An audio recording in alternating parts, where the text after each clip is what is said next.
Episode की शुरुआत में दिखाते हैं कि शू हान मिस्टर लू को कन्विंस कर लेता है कि उसके पास एक एलिक्जर है जो कि उनकी इंजरीज को ठीक कर सकता है।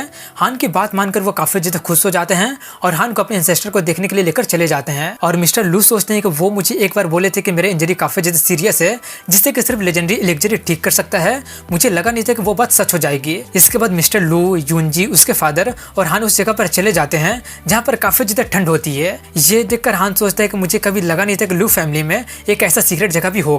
मैं सोच रहा हूँ कि कहीं वो 5 एलिमेंट वाला सीट जो कि मुझे चाहिए वो भी यहाँ पर तो छुपा हुआ नहीं है ना। तभी उनके एंसेस्टर उन लोगों को नोटिस करके चेतावनी देते हैं कि वहीं पर रुक जाओ, किसी का भी यहाँ पर आना अलाउ नहीं है। ये तुम लोगों को पहली बार है इसलिए मैं तुम लोगों को कोई भी पनिशमेंट नहीं दूंगा, इसलिए चुपचाप यहाँ से चले जाओ। ये सुनकर यूनजी के फादर कहते हैं कि प्लीज गुस्सा मत कीजिए, हमारे पास एक इंपॉर्टेंट चीज है जो कि आपको रिपोर्ट करना है। ये सुनकर वो कहते हैं तुम्हारे पास 3 मिनट है, जल्दी से रिपोर्ट करो। इसके 3 मिनट के बाद वो पूरा सिचुएशन को रिपोर्ट कर देते हैं। ये सुनकर वो अपना आँख खोलते हैं और हान से कहते हैं कि तुमने कहा कि तुम्हारे पास एलिक्जर है, चलो उसे मुझे दे दो।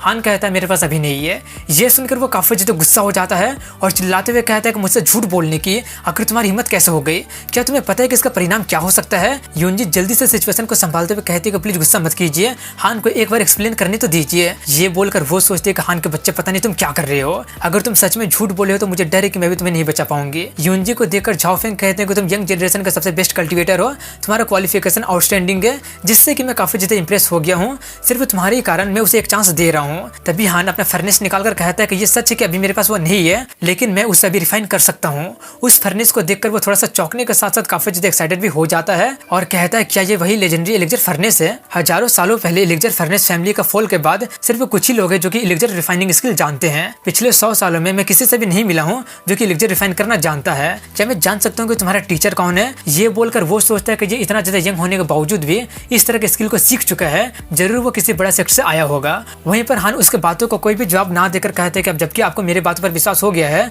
तब समय को बर्बाद ना करते हैं, अपने लोगों को नेसेसरी हेल्प को लाने के लिए भेज दीजिए, मैं रिफाइनिंग शुरू करता हूँ। ये बोलकर वो फर्नेस के सामने बैठकर अपना काम शुरू कर देता है। उसे देखकर यूनजी सोचती है आखिर कौन हो तुम, क्या तुम सच में किसी बड़े शख्स से आए हो जैसे कि मेरे एंसेस्टर बोले हैं, लेकिन इससे पहले तो तुम सिर्फ मेरे क्लासमेट थे, लेकिन अब मैं तुम्हें पहचान क्यों नहीं पा रही हूँ। इसके कुछ देर के बाद वो लोग सभी हेल्प को लेकर आ जाते हैं और उसे हान को दे देते हैं।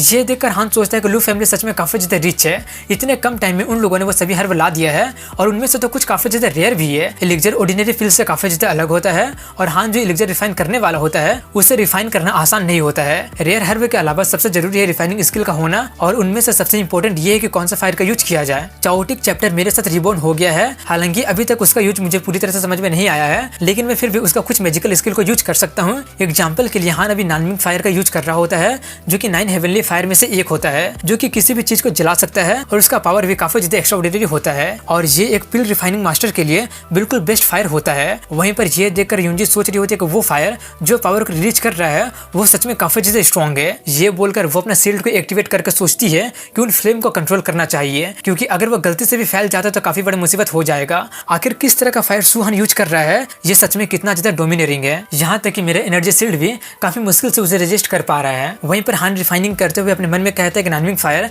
अपने रेपुटेशन के बिल्कुल काबिल है, लेकिन मेरा कल्टीवेशन काफी ज्यादा कम होने के कारण मैं इसका पावर को पूरी तरह से यूज नहीं कर पा रहा हूँ। मैं सिर्फ एलिक्जर बना पाने में सफल हुआ हूँ। अगर नानमिंग फायर अपने पूरे पावर के साथ फैल जाता है तो मुझे डर है कि पूरा नैंदो सिटी जलकर भस्म हो जाएगा। और तभी वो एलिक्जर को सक्सेसफुली बना लेता है और उसके साथ साथ वो बचा हुआ हर्ब से 3 पेज 1 फील्ड्स को बना लेता है जो कि किसी भी कल्टीवेटर का फाउंडेशन स्टेज में जल्दी पहुंचने में हेल्प कर सकता है। हालांकि वो हान को नहीं चाहिए, लेकिन वो उसे पैसे के बदले बेच सकता है। इसके बाद वो उसे लेकर लिविंग रूम में चला जाता है और जाकर उन्हें वो एलिक्जर दे देता है। उसे देखकर वो कहते हैं कि ये इंडिड वही एलिक्जर है, मुझे इसकी उम्मीद बिल्कुल भी नहीं थी कि एक दिन मैं अपने कल्टीवेशन को रिस्टोर कर पाऊंगा।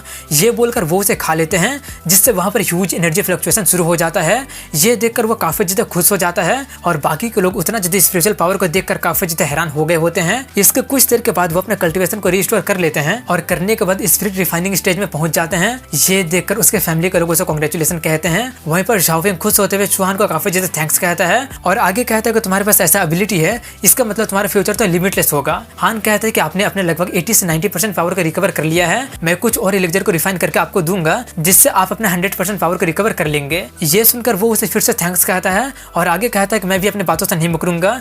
ये बोलकर वो अपनी फैमिली को ऑर्डर देता है सुहान के दोस्त को बचाने के लिए और बायो टर्टल को खत्म कर देने के लिए। इसके बाद जिंक्सी केव का सीन को दिखाया जाता है जहाँ पर क्वांगसी अपने लोगों के साथ हान का इंतजार कर रहा होता है। तभी बुल किंग क्वांगसी से कहता है कि लियांग तो हान का काफी ज्यादा करीब नहीं है, इसलिए मुझे नहीं लगता कि वो उसे बचाने आएगा। क्वांगसी कहता है कि तुम ज्यादा चिंता मत करो, वो जिस तरह से स्कूल में एक्ट कर रहा था वो खुद में काफी ज्यादा कॉन्फिडेंस लग रहा था और इसके साथ साथ वो काफी ज्यादा एरोगेंट भी था। तभी बुल किंग कहता है कि पिछली बार जब मेरा उससे फाइट हुआ था तब उसने मुझे एक ही पंच में ढेर कर दिया था, जो कि मुझे बहुत ज्यादा हैरान कर दिया था। कहीं इसका मतलब वो अपना पावर छुपा तो नहीं रहा है ना और वो कोर फॉर्मेशन स्टेज में पहुंच गया होगा। क्वांगसी कहता है ये तो इम्पॉसिबल है, मैंने इसके बारे में अच्छे से पता किया है, वो स्पिरिचुअल पावर के रिवाइव होने के बाद से कल्टीवेशन करना स्टार्ट किया है। अगर वो एक बहुत ही बड़ा सेक्ट का जीनियस भी होगा ना तो भी इतने कम टाइम में हाई स्टेज में पहुंच नहीं पाएगा। वो जरूर कोई स्पेशल फ्रूट खा लिया होगा जिसके कारण उसका फिजिकल स्ट्रेंथ काफी ज्यादा बढ़ गया होगा। और वैसे भी दूसरे फोर्सेस को इसमें टांग अड़ाने से रोकने के लिए हमारा ब्लैक टर्टल का सबसे पावरफुल पर्सन स्वान तियानजो यहाँ पर आ गया है। शू हान का बचने का कोई चांस है ही नहीं। तभी सिल्वर विंग पूछता है कि जब हम उससे मिस्टीरियस ट्री के बारे में इंफॉर्मेशन निकाल लेंगे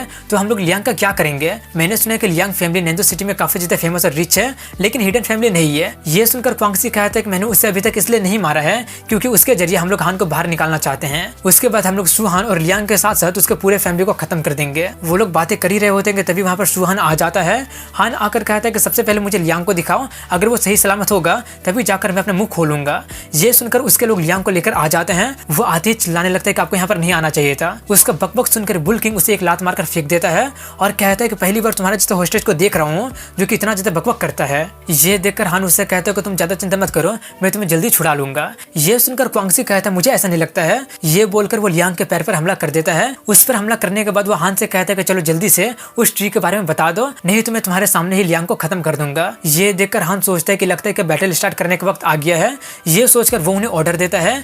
ये सुनने के बाद मिस्टर लू काफी फास्ट स्पीड में आकर एक बंदे को खत्म कर देते हैं और लियांग को बचाकर हान के पास आ जाते हैं। और तभी वो अपने लोगों को जल्दी से आकर ब्लैक टर्टल को घेरने के लिए कहते हैं। इसलिए लू फैमिली के एलिट मेंबर जल्दी से आकर उन लोगों को पूरी तरह से घेर लेते हैं।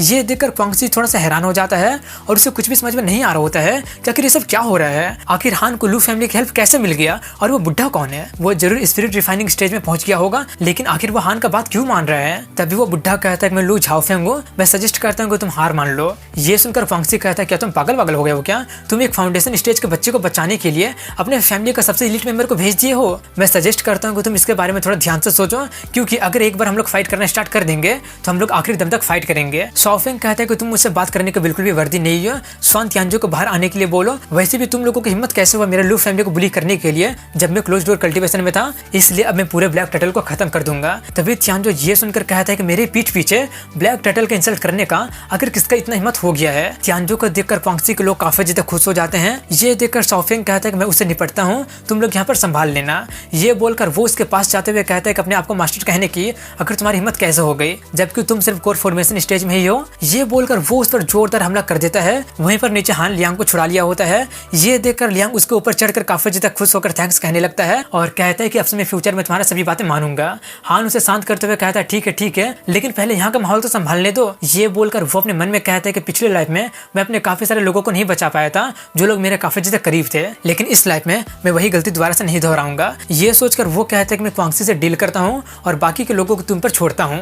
ये बोलकर वो उससे फाइट करने चला जाता है और यहीं पर इस एपिसोड की एंडिंग हो जाती है। अगर वीडियो पसंद आया हो तो लाइक कमेंट शेयर के साथ चैनल को सब्सक्राइब जरूर करें। मिलता हूं अगली वीडियो में, तब तक के लिए हैव अ गुड डे।